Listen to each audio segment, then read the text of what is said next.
If your Excel sheet looks like a chaotic jungle, you're in the right place. Time to tame those rows and columns. First up, selecting rows and columns. Just click on the row number or column letter. Easy, right? Need to insert a new row or column?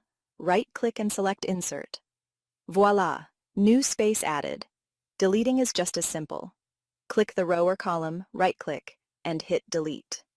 Gone in a flash. Now, let's adjust those column widths and row heights. Hover over the boundary until you see a double arrow, then drag to resize. Customize your sheet in seconds.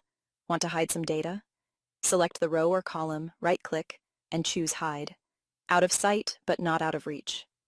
To unhide, select the rows or columns around the hidden ones. Highlight, right-click, unhide. Congrats! You've just leveled up your Excel game. Don't forget to like and subscribe for more handy hacks.